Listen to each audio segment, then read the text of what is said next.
Hello guys, in this video we will learn about loops. Loops ನಮಗೆ ಹೇಗೆ ಬೇಕು example ಇಲ್ಲಿ ಪ್ರಿಂಟ್ ಎಫ್ ಹಲೋ ವರ್ಡ್ ಅಂತ ಇದೆ. ಇದು ಎಷ್ಟು ಸತಿ ಪ್ರಿಂಟ್ ಆಗುತ್ತೆ? ಒಂದೇ ಸತಿ. ನಮಗೀಗ 10 ಸತಿ ಪ್ರಿಂಟ್ ಆಗಬೇಕು. ಇದನ್ನೇ 10 ಸತಿ ಬರ್ಕೊಳೋದಲ್ಲ, ಇದನ್ನ ಲೂಪ್ಸಲ್ಲಿ ಬರ್ಕೋಬೇಕು. ಈಗ ಲೂಪ್ಸ್ ಅಂದರೆ ಏನು ಅಂತ ತಿಳ್ಕೊಳ್ಳೋಣ. Loops when a block of code needs to be executed several number of times means ಈ ಲೂಪ್ನ ಒಂದು ಸ್ಟೇಟ್ಮೆಂಟ್ನ ಸೆವೆರಲ್ ಟೈಮ್ಸ್ ಎಕ್ಸಿಕ್ಯೂಟ್ ಮಾಡೋಕ್ಕೆ ಲೂಪ್ಸ್ನ ಯೂಸ್ ಮಾಡ್ತೀವಿ. ಲೂಪ್ಸಲ್ಲಿ 3 types: for loop, while loop, do while loop. ಇದನ್ನ ಹೇಗೆ ಯೂಸ್ ಮಾಡೋದಂತ ನೋಡೋಣ. For loop. A for loop in C is A control structure that allows repeated execution of block of code for specified number of iterations. Means for ಲೂಪ್ನ ಎದಕ್ಕೆ use ಮಾಡ್ತೀವಿ ಅಂದರೆ ನಮಗೆ ಎಷ್ಟು ಟೈಮ್ ಪ್ರಿಂಟ್ ಆಗಬೇಕು ಅನ್ನೋದು ಗೊತ್ತಿದ್ದರೆ ಅದನ್ನ ಯೂಸ್ ಮಾಡ್ತೀವಿ. Syntax for initialisation means initialisation ಅಂದರೆ ಒಂದು ವೇರಿಯೇಬಲ್ಗೆ ನಂಬರ್ ಹಾಕ್ತೀವಿ. ಅದನ್ನು ಈಗ ಎಷ್ಟು ಟೈಮ್ ಎಲ್ಲಿಂದ ಸ್ಟಾರ್ಟ್ ಆಗಬೇಕು ಪ್ರಿಂಟ್ ಆಗೋಕ್ಕೆ ಅಂತ ಇನಿಷಿಯಲೈಸೇಷನ್ ಮಾಡ್ತೀವಿ. ಕಂಡೀಷನಲ್ಲಿ ಎಷ್ಟು ಟೈಮ್ ಎಕ್ಸಿಕ್ಯೂಟ್ ಆಗಬೇಕು ಅಂತ ಬರ್ಕೊತೀವಿ.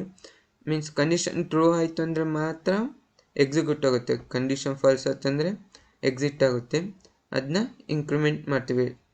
ಈಗ ಪ್ರೋಗ್ರಾಮಲ್ಲಿ ನೋಡುವ ಕೋಡ್ ಬ್ಲಾಕ್ಸಲ್ಲಿ ಇದನ್ನ ಪ್ರಿಂಟ್ ಎಫ್ ತೆಗೆದು ಫಾರ್ ಲೂಪ್ ಹಾಕೋಣ. For I is equal to 0,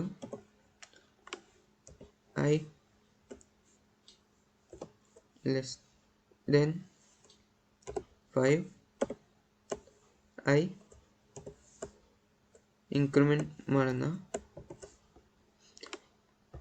I ಬರ್ಕೊಂಡಿವಲ್ಲ ಅದನ್ನ ಮೊದಲು ಡಿಕ್ಲೇರ್ ಮಾಡ್ಕೊಳ್ಳೋಣ. ಇಂಟ್ ಐ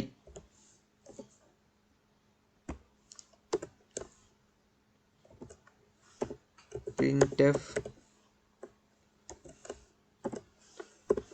hello world ಬ್ಯಾಕ್ಸ್ಲ್ಯಾಶ್ ಅನ್ನು ಕೊಡಿ. ಈಗ ಕಂಪೈಲೇಷನ್ ಮಾಡೋಣ. ಇಲ್ಲಿ ನೋಡಿ ಹಲೋ ವರ್ಡ್ ಅನ್ನೋದು 5 ಟೈಮ್ ಪ್ರಿಂಟ್ ಆಗಿದೆ. ಕಂಡೀಷನ್ ಏನು ಕೊಟ್ಟಿದ್ದೀವಿ? I less than 5 means I ಅನ್ನೋದು 0 ಇದೆ. ಮೊದಲು ಡಿಬಗ್ ಮಾಡಿ ನೋಡೋಣ. ಈಗ ಇಲ್ಲಿ ಬ್ರೇಕ್ ಮಾಡ್ಕೊಂಡು ಡಿಬಗ್ ಮಾಡೋಣ.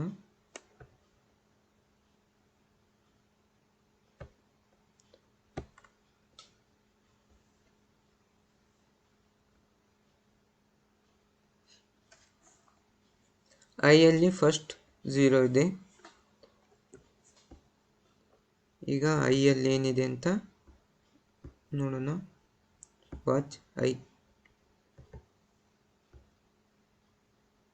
ಸ್ವಲ್ಪ ದೊಡ್ಡದು ಮಾಡ್ಕೊಳ್ಳಿ. ಐಯಲ್ಲಿ 0 ಇದೆ. ಐ ಈ ಲೆಸ್ ದೆನ್ 5 0 ಅನ್ನೋದು 5ಗಿಂತ ಸಣ್ಣದು, ಅದಕ್ಕೆ ಅದು ಕಂಡೀಷನ್ ಟ್ರೂ ಆಗಿ ಪ್ರಿಂಟ್ ಆಗುತ್ತೆ.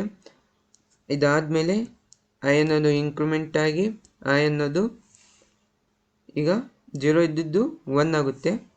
ನೋಡಿ ಇಲ್ಲಿ 1 ಅಂತ ಬಂದಿದೆ. 1 5ಗಿಂತ ಸಣ್ಣದು, ಅದಕ್ಕೆ ಅದು ಟ್ರೂ ಆಗಿ ಮತ್ತೆ ಪ್ರಿಂಟ್ ಮಾಡುತ್ತೆ. ಮತ್ತೆ ಐ ಇಂಕ್ರಿಮೆಂಟ್ ಆಗಿ 2 ಅಂತ ಬಂತು. 2 5ಗಿಂತ ಸಣ್ಣದು, ಅದು ಮತ್ತೆ ಪ್ರಿಂಟ್ ಆಗುತ್ತೆ. ಮತ್ತೆ ಇಂಕ್ರಿಮೆಂಟ್ ಆಗಿ 3 ಆಗಿ ಮತ್ತೆ ಕಂಡೀಷನ್ ಟ್ರೂ ಆಗಿ ಪ್ರಿಂಟ್ ಆಗುತ್ತೆ.